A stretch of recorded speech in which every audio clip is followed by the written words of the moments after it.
Hello everybody to the webinar in testing in high temperatures, current trends and applications. So now I would like to introduce myself. My name is Thomas Leitgeb-Siemandl.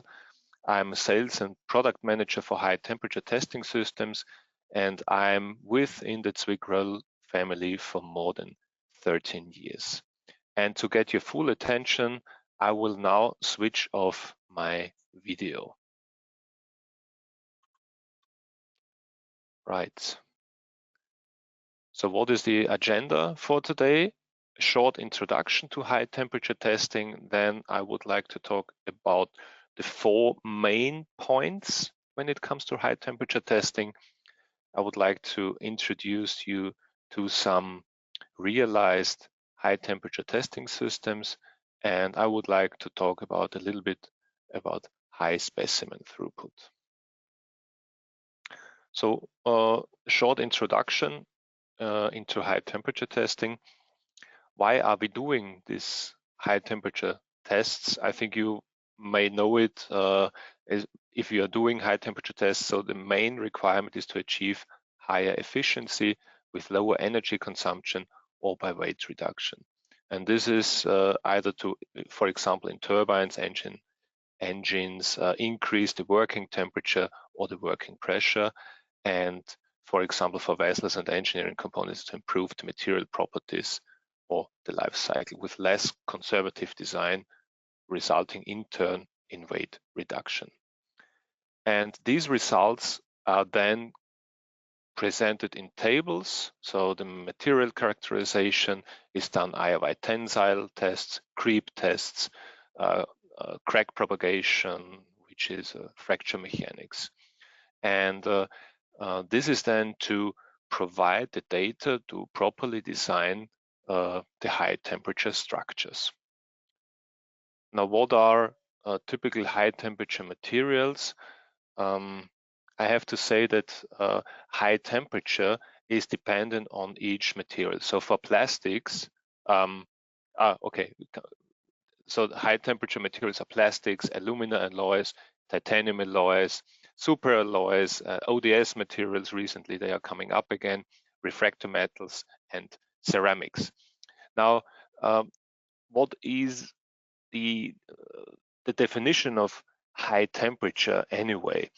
High temperature is dependent on the material itself. So for plastics, for example, the maximum temperature is 300 degrees C.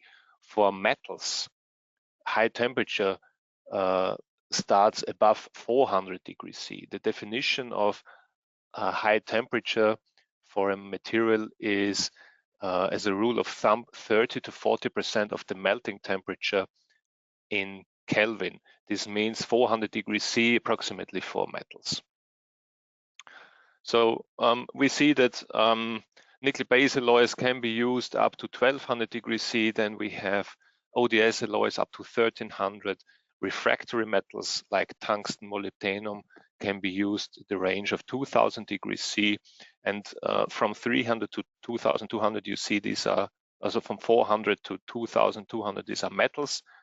On the left-hand side, we have the plastics, and refractory materials is 1600 degrees C. These are materials for high ovens, and CMCs we have found in literature can be used up to 3000 degrees C. This was from NASA in the United States. We have seen requests up to 2500. So these have been the maximum temperatures, test temperatures in our daily work. So which kind of tests are we talking about? What are the main applications? So here you see a table for different tests. We start from the short-term tests, high temperature tests, and move on with the creep tests from static to high frequency tests, or let's say low cycle fatigue on the far right-hand side. And today I'm mainly talking about the short-term high temperature test and about creep and relaxation tests. These are the main topics I want to cover today. Right. So there are a few international standards which are aiming to get reliable test results.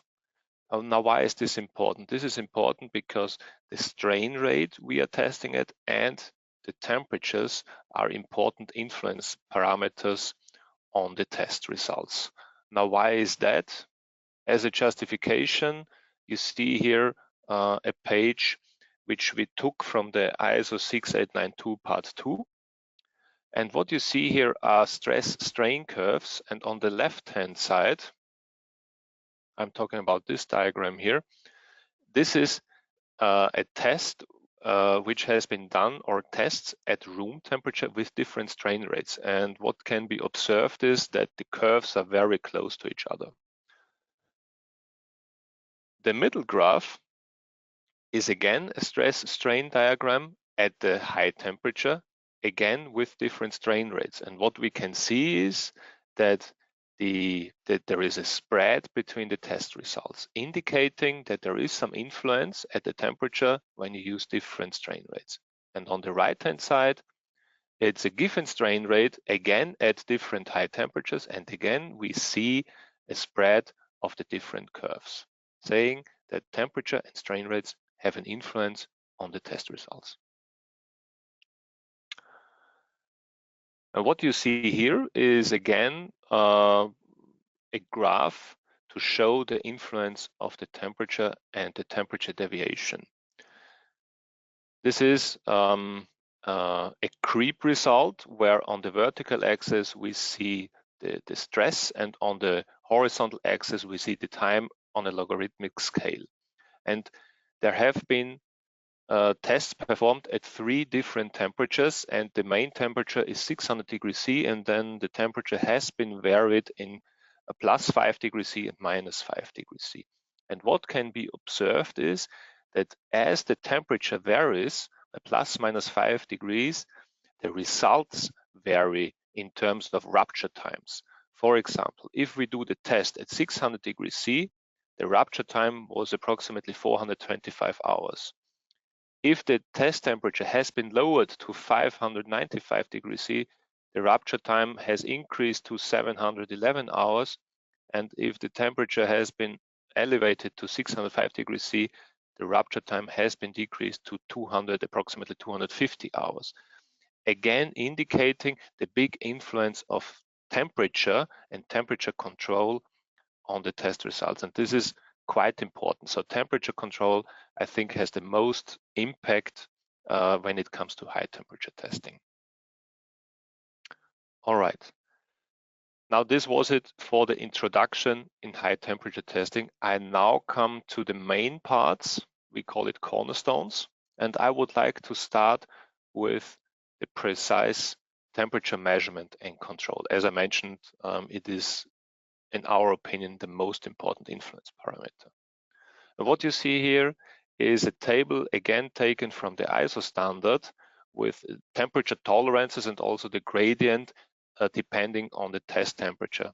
And what you can observe is that, in my opinion, these temperature tolerances are quite rough. Yeah, you see from up to 600 degrees C, there is a ±3 tolerance allowance.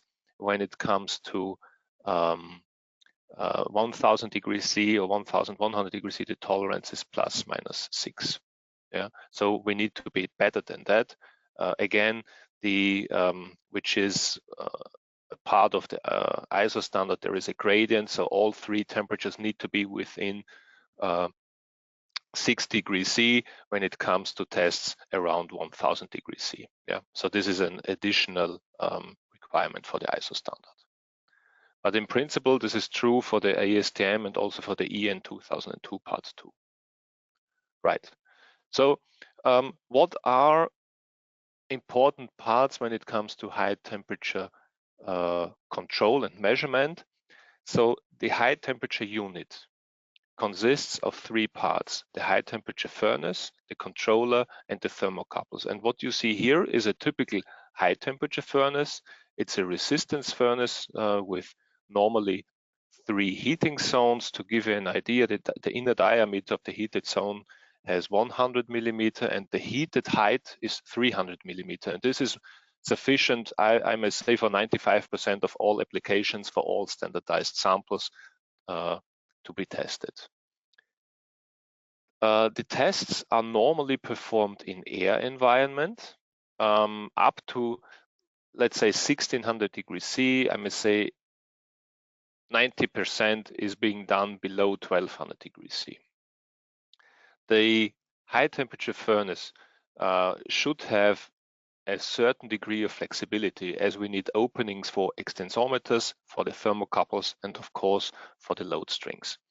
And last but not least, quite important, the insulation material should be non-classified insulation material to take care of the safety. So this is the high temperature furnace. But the furnace needs a controller. And what are the requirements on a controller? So there are three problems which we have identified. The first one is, as you can see here on the left-hand side, problem one, temperature overshooting. You would not want to overshoot your target temperature. Then you would like to have, you would like to reach the test temperature. You would not want to have an offset. So if you want to set 800, you want to test at 800. And the third problem is you want to heat up quite quickly to the test temperature. The heating up should not take 3 or 4 hours when you want to perform a normal high temperature test. Typically, heating up takes 40 minutes to 60 minutes, then you should be at the target temperature. And afterwards, there is a soaking time, and then you can start with the actual tests. So these are the main problems which have to be covered by the high temperature controller. I mentioned before in the previous slide that we normally have 3 heating zones, but it could be that there are furnaces with 2 or 1 heating zone. The controller should be able to cover all of those. What is a nice feature, or what a controller should have, is to minimize the user influence, meaning you should not be able to enter PID parameters. This should be done automatic and adaptive by the controller. Even this is helpful when you change the test setup. For example, you have a small sample with a gauge length of 10 millimeter, and then you switch to a sample with a gauge length of 50 millimeter. So there should be no tuning shot. Yeah? And with an automatic adaptive controller, this can be covered. And now, quite important point is the accurate temperature tolerance. Yeah, you have seen before the influence of ±5 degrees C. So what we can provide here at Zwickgröll is temperature tolerances up to 350 ±2 Kelvin, and above 350 the tolerance is ±1 Kelvin. Now, why is it? You may have observed that it's the other way around. So the tolerance in the standards, the allowance, gets bigger, whereas when we do the tests, we can control the tolerance band gets smaller. This is because the thermal inertia can be handled better at higher temperatures because the distance to the ambient temperature is larger. That's the reason why we are able to control better at higher temperatures. Right, now that's for the controller. And then the third part are the thermocouples. According to the standards, they need to have a good thermal contact on the specimen surface. So this is the important point. The pearl of the thermocouples need to have a good contact on the specimen surface. If there is a gap of 1 or 2 millimeters, you are too far off and you can't reach the tolerances requested in the standards. Yeah. It should be secure and repeatable, so the detachment and the attachment, it should be centered on the sample. You should be able to cover different sample sizes. So the standards say that at the end of the parallel section, there should be 1 thermocouple if the parallel length is less than 50 millimeter. If it's larger than 50, you should place a third one in the center of the sample. And therefore you see here typically 3 thermocouple setup. This is the so-called thermocouple mounting unit. What kind of thermocouples types are used normally? We see requests from customers type N and type S, especially when it comes to aerospace industry or space. Type S are being requested because of the NetCap certification. We also provide type R thermocouples, which are quite close to type S. We also see type N for quality control in the metals industry. Right, so that's it now for the high temperature unit, temperature measurement and control. As I mentioned before, I think this is the part with the most important influence on the test results. The next one is strain measurement and control. What you see here is on the left-hand side a stress strain diagram, and I think you know that the test can be separated in different phases. So we have in the elastic region a different speed as after yield strength, and then when we reach UTS and then we drive the sample to break. So we have different speeds here. And what is given in the standards is that at room temperature, the speeds are faster than at high temperature because of the sensitivity, as we have seen before, of the temperature influence. And therefore, the green fields here are the speeds at high temperature, and they are an order of magnitude lower than the blue ones, which are at room temperature.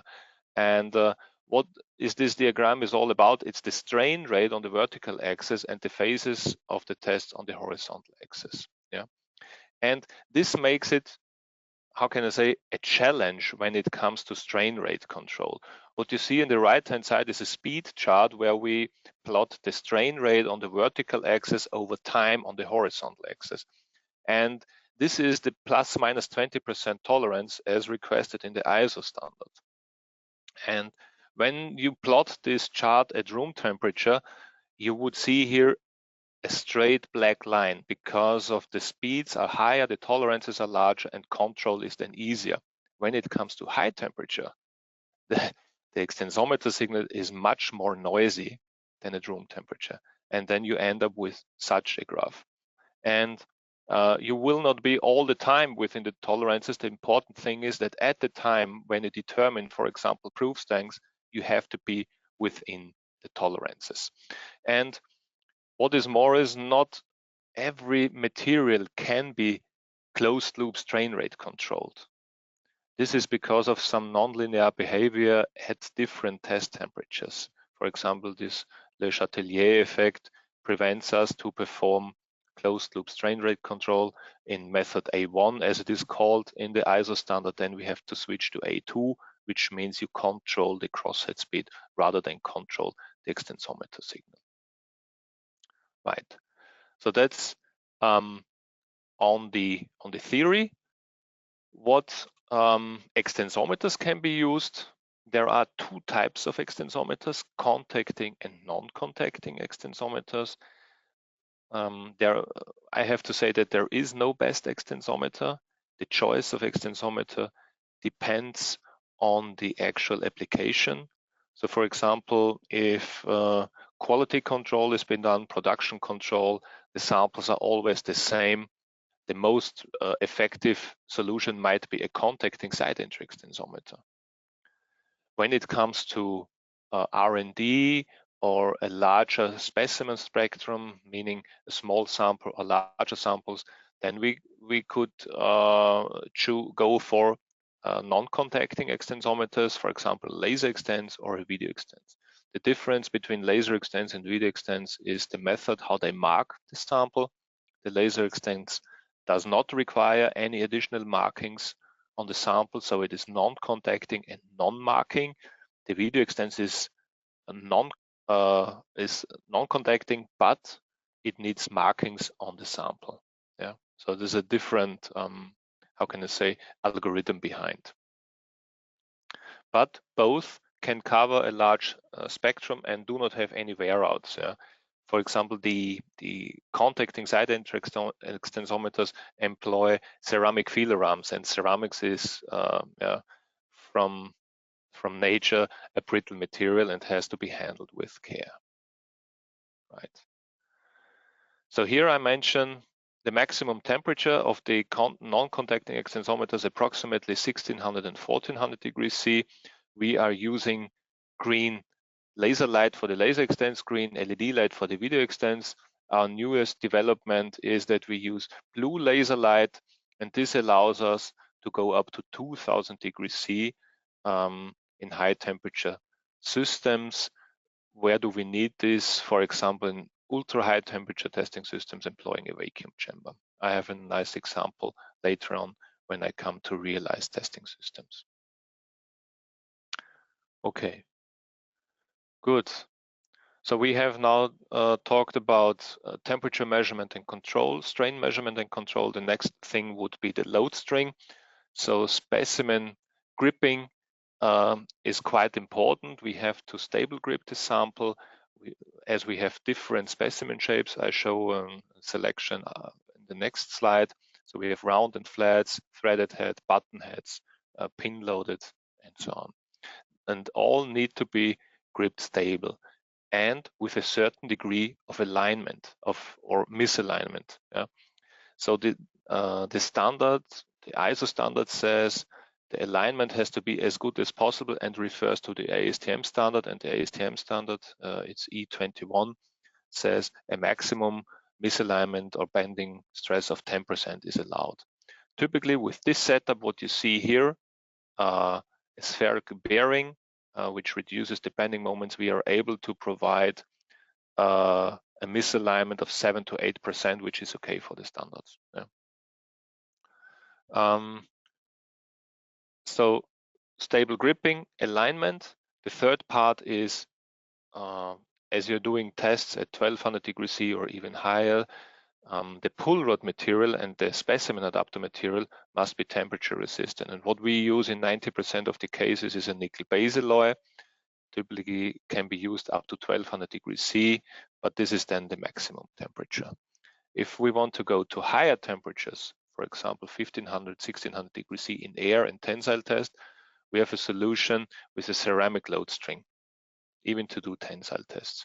Compression tests, flexure test is not a problem with the ceramics, but tensile test is always difficult and risky. Right. As I said, when you want to go to higher temperatures, I was not talking about hot gripping. Hot gripping means sample and specimen adapters are inside the furnace. When you look on the right-hand side here, this one is an example of cold gripping, where we have no solution to grip the sample within the hot zone. So what we do is we take room temperature grips, have a larger sample, put it through a smaller furnace, we call it a short height furnace, and grip the sample outside.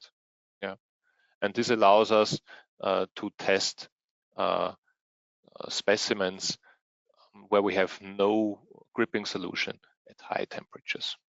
What kind of samples can be used? I mentioned before, threaded samples, button head samples, flat with and without pin, and then we have cold gripping, and also which sometimes comes up are pipe segment samples. Okay, now we are already at the last point of the last cornerstone, which is the software. The software is quite important as it controls not only the machine, but also the furnace and the extensometer. And in the best case, everything is integrated into one system like TestExpert, which gives us, which is quite easy to use, quite straightforward to use, to have everything in one software.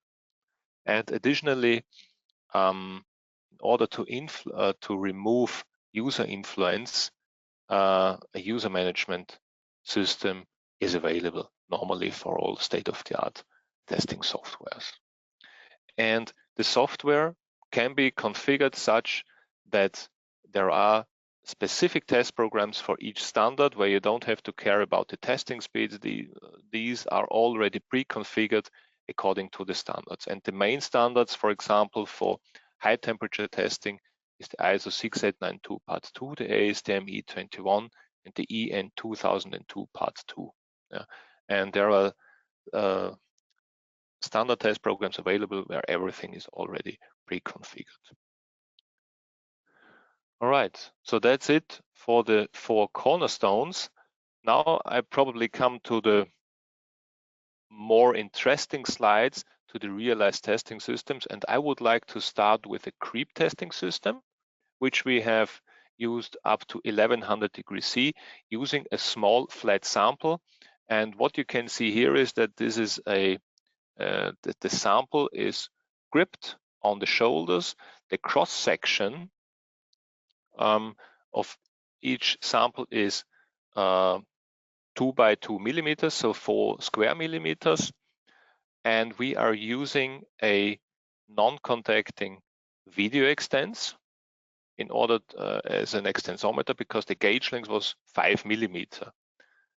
And therefore we have chosen a non-contacting extensometer because the smallest gauge length which we are able to realize with a contacting type extensometer is 6 millimeters. So this wouldn't have been possible with this small sample. Furthermore, with a non-contacting extensometer, you do not bring any side force onto the sample. And what we have to do is here, I'd zoom in, is you see there is the marking. This is a alumina oxide, a white powder, which we spray on the sample, and this provides a pattern. And with this pattern, we are able to track and control the strain of the sample. Quite nice technology. Okay, here is a creep testing system where the requirement was more related to space. So what you see here is basically 3 single spindle machines covered in one master load frame, and this saves approximately 1.5 meters in space. If the test laboratory is small, this is a perfect choice of a testing machine. Again, what you see here are side entry extensometers used up to 1200 degrees C. The question here is sometimes, is there an influence from one load string to the other? I can say here this influence is barely visible because we have a lot of mass. The machine is quite heavy, and if at high temperature a sample breaks, you would not see it because every machine is in closed loop control. So this is controlled out by the testing machine algorithm. Okay, so next example is creep fatigue testing system. What is the nice feature here? This is an electromechanical machine, and the electromechanical drives normally have a backlash. This one here uses perfectly matched components, and when you go from tension to compression and back again, you would not recognize any non-linearity. And what this is an advantage because you don't need a servo hydraulic machine with a big hydraulic aggregate. So this is a quite neat machine which does not need large space and maintenance. The maximum frequency which we're using it is to approximately 2 Hertz, but this depends, of course, on the testing force and also on the amplitude of the cycling frequency. And for this kind of machines, we do not use TestExpert 3, we use TestExpert Research, which comes from the dynamic side. All right. Okay, this one here is, I have shown before in the section cold gripping. Here the problem was that we did not have any solution for gripping the sample in the hot zone. This is a ceramic sample. You can imagine that designing an adapter for such sample for hot gripping is a difficult task. We did not want to take this risk, so we said to the customer, can you elongate your sample a little bit more so that we can use a short height furnace? In this case here, a 2-zone furnace, so you see the 2 heating zones, here the upper, here the lower. Again, we use a laser extends with green light. You probably see it here, the shading, and we gripped it outside with body over wedge grips, and it works quite well up to 1400 degrees C. Okay, this one here is a nice example of a high temperature testing system up to 1500 degrees C, where the customer not only is doing a bend test, you see the tooling here, a 3-point bend test, but also is doing a tensile test on flat samples.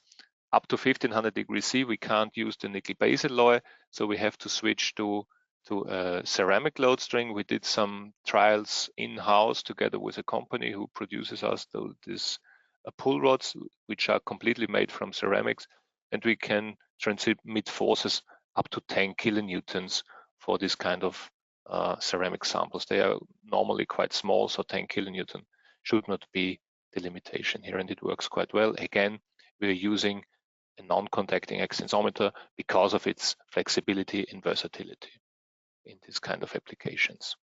So we are already now at 1500 degrees C. So this example here is a Kappa DS with a vacuum chamber up to 2200 degrees C. How do we, what is the application here? It's tensile tests, compression tests, and also creep tests in inert gas and controlled vacuum. I'll go to the next slide first to explain the requirements. Sorry. So what we have here is a one-zone graphite chamber heater. So when it comes to 2000 degrees C, 2200, normally graphite is being used. Temperature measurement is done via a thermocouple up to 1400 and above 1400 with pyrometer, because thermocouples degrade at these ultra high temperatures quite quickly. And as we need an extensometer, as strain measurement is necessary, we are using laser extends with a field of view of 32 millimeters, employing blue laser light and with a certain degree of power, so 20 milliwatts. The green lasers normally have 1 milliwatt. Here we need 20 milliwatts because of the bright backlight radiation of the sample. So the extensometer is mounted in front of the chamber and is looking into the chamber via a flange, and the flange has a quartz glass in front of it. And by doing so, we are able to measure strain and control strain up to 2000 degrees C. What I have to admit is that this technology works quite well in vacuum environment. So for short-term tests, tests have to be performed in vacuum environment. When it comes to inert gas testing, you can imagine that there is a fluid inside, the noise level starts again to worsen, especially at these temperatures. And then we have to integrate over a longer time. So inert gas tests can be used for creep tests, mainly when an optical extensometer has to be used. So there are some trade-offs which we have to take into account, but we are aware of it, and so we can handle it. All right, so just to show you, we are able to do tests up to 2200. We can measure with a non-contacting extensometer up to 2000 degrees C. And the next steps are that we look into 2500 degrees C testing systems. But for the time being, 2200, 2300 is the maximum currently. All right, so these are the examples. Now I would like to talk about a little bit about specimen throughput. So when you think of this standard system, standard high temperature furnace load string on a round sample with threaded head and the non-contacting extensometer, I said the heating up time to test temperature is approximately 1 hour. Then we need a soaking time, and then cooling down comes, because the furnace should not be opened, let's say what we said before, above 200 degrees C. And this means that in an 8-hour shift, you will be able to perform 2 or 3 tests. So this is just a visualization of the temperature graph. And this is sometimes too little for customers. They want to perform more tests in an 8-hour shift. So what can we do? We can do more furnaces. 2 furnaces to a maximum, I think, which is which can be handled up to 6 furnaces. 2 furnaces, you can mount 1 furnace on the left backside, 1 on the right backside. And if you need even more furnaces, a so-called carousel can be used. What is the carousel? It's a rotatable platform where furnaces are mounted and the furnaces are heated outside of the testing area. And when a furnace is at test temperature, you move it right into the testing machine. And this carousel is typically mounted on the backside of the machine. So multi-furnace solutions, multiple means you can linearly increase your throughput with the number of furnaces. Yeah. So if you have 2 furnaces, you can do 4 to 6 tests in an 8-hour shift. With 6 furnaces, you can do 18, something like this. So it goes up. Also, of course, depending on the soaking time. Right. So multi-furnace solutions. The next one is even more elegant, I think, and we call it the hot loading functionality. And the hot loading functionality means that you start initially a test, you heat up to test temperature, you do the test, and what you do is you keep the furnace at test temperature, so you don't let cool it down, and you open it, insert a new load string, close it, heat up again to the test temperature, and then perform the test. And by doing so, the test throughput can easily be doubled or tripled through an 8-hour shift. And this can be done with 1 furnace, it can be done with 2 furnaces or 3 furnaces as well. Yeah. So the problem is when you have more furnaces, multi-furnaces, and you do hot loading, at some point it will get tricky for the user. Yeah. But in principle, this is a quite elegant and cost-effective solution to increase the specimen throughput. Now, what can be done? The complete load string can be exchanged, as can be seen on the left-hand side here, or you could exchange the specimen and specimen inserts, and the pull rods remain in the furnace. Yeah. Why are there 2 different setups or principles? This is because the right-hand side is easier to use with a splier here, but on the left-hand side with this setup, you can transmit higher forces. So there are certain requirements which we have to take into account and then choose, depending on the forces, depending on the specimen shapes, which way we want to go for. Do we want to change the complete load string, or do we want to change only the sample and the inserts? But by doing so, the specimen throughput can be increased quite nicely. Thank you again for attending, and probably see you next time. Bye-bye.